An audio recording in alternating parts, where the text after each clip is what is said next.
Welcome back to Cityline. Well, did you know that it's time for the American Heart Association Go Red for Women Luncheon?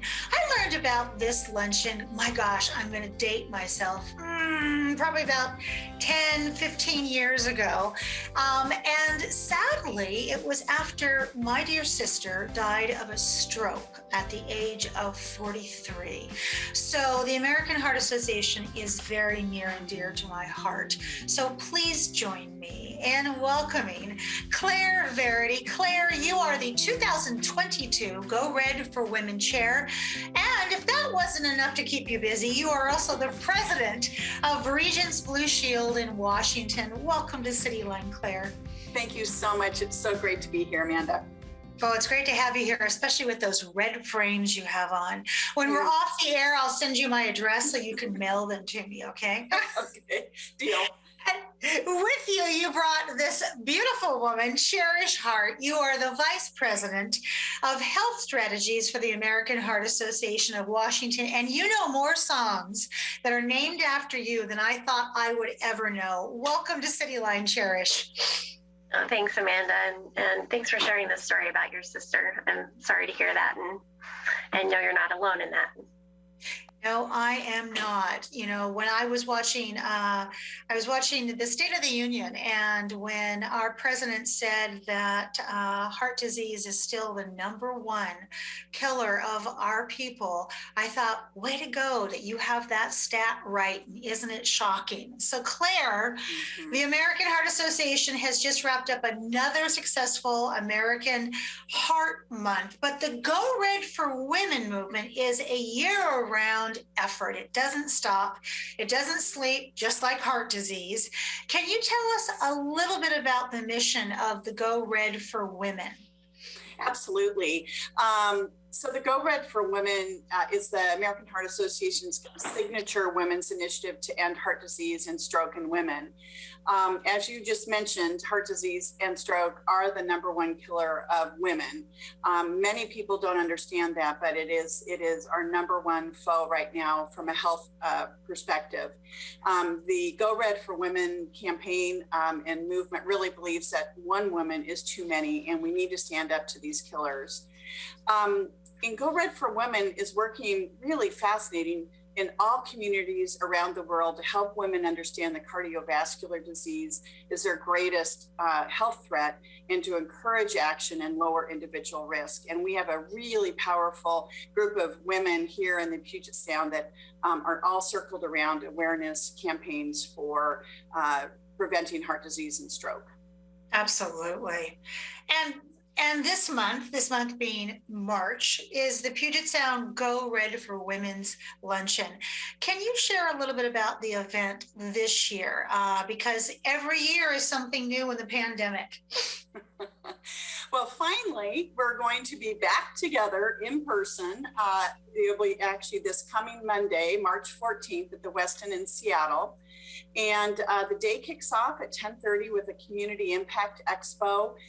The luncheon program will follow and includes a live auction and keynote address by Dr. Imelda Dacanes, president of Washington Optum Care.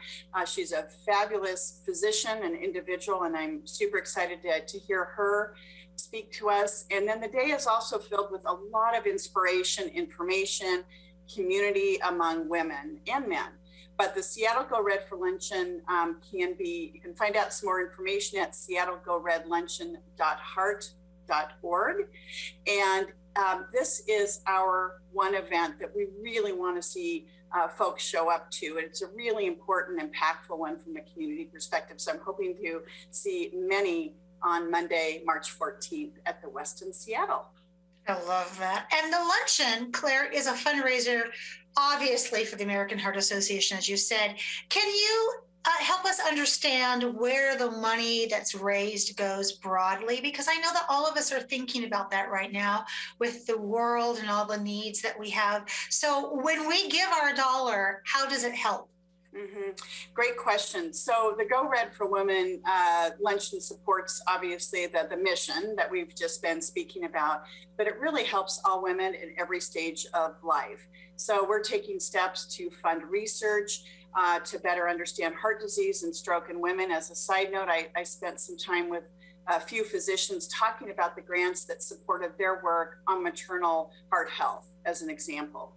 Advocating for policies that support women's health. So that's working with folks in Olympia, raising awareness among women about their greatest health threat. Still, way too many women don't know that heart disease is the #1 killer, and we often tend to not recognize some of the symptoms of heart disease that present.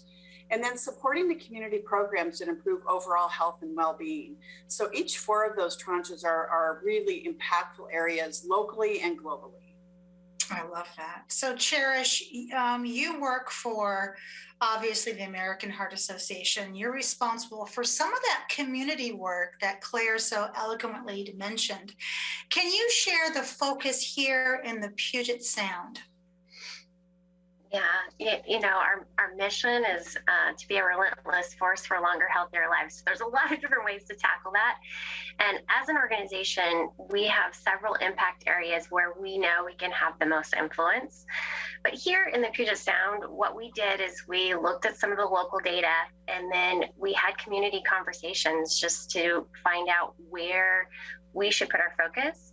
And the 3 areas that we're most focus on right now are youth vaping and tobacco use, and really how that links to health equity and mental well-being, high blood pressure, and then the 3rd is nutrition security, which is really that important intersection between food access and health.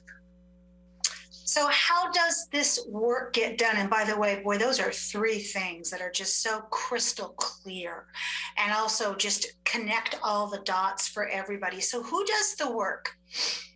Well, it's a lot of collaboration. What we've found is that the more we can work together, the more we can make a bigger impact. So we work with schools, healthcare organizations and clinics, legislators, companies, a lot of volunteers and people like Claire who help provide connections and who do a lot of volunteer service hours as well.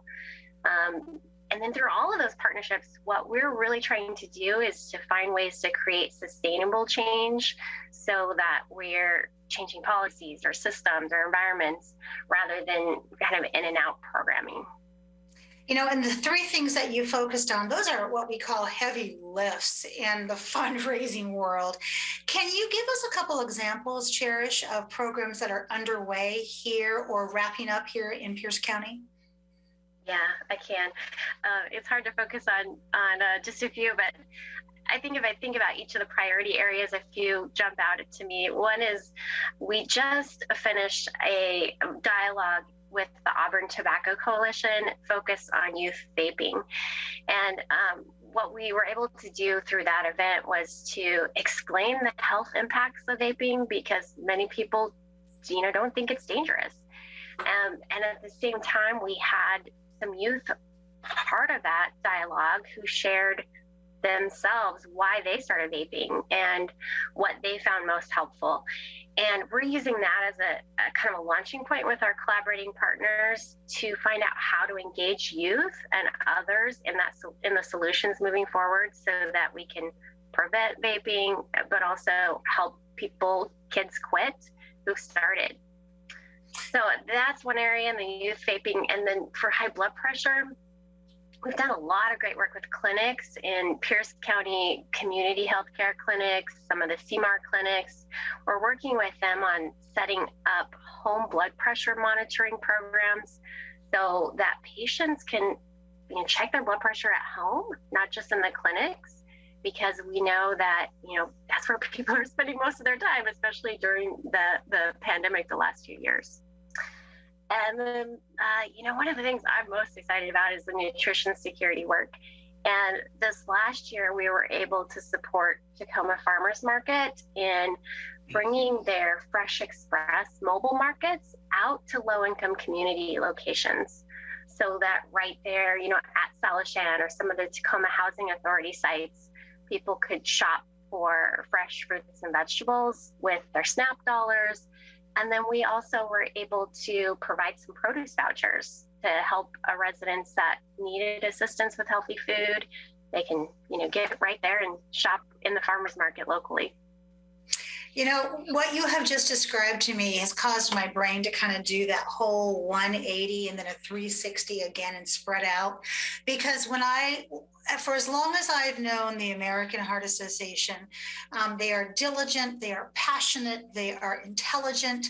But what I see now from your conversation is you are reaching down to our youth and spreading this out. It's no longer the American Heart Association that I thought of growing up when I would see my dad's cigarettes and the warning across it.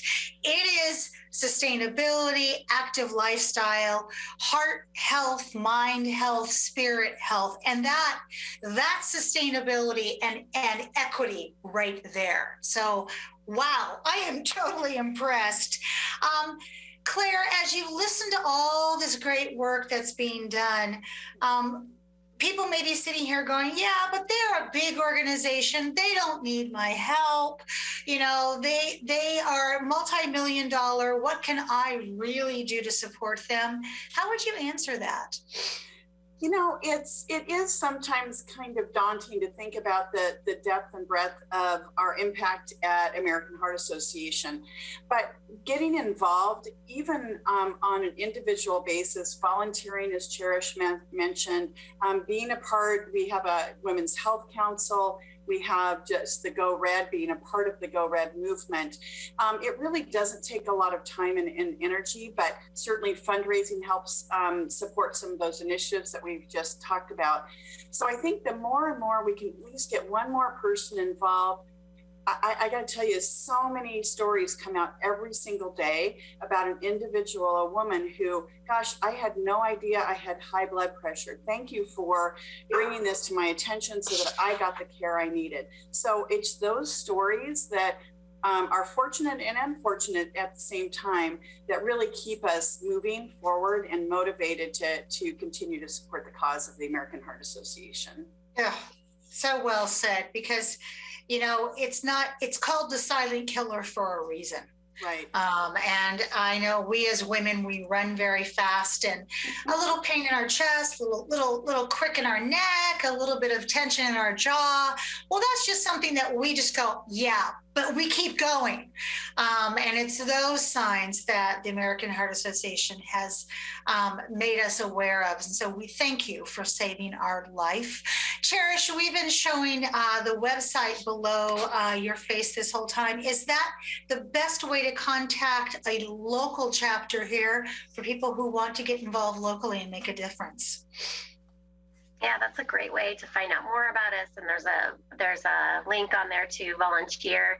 You can also try social media if you're into that. We're at American Heart WA, Instagram, Facebook, all those good places. Or you can always email us, which is just puget.sound@heart.org.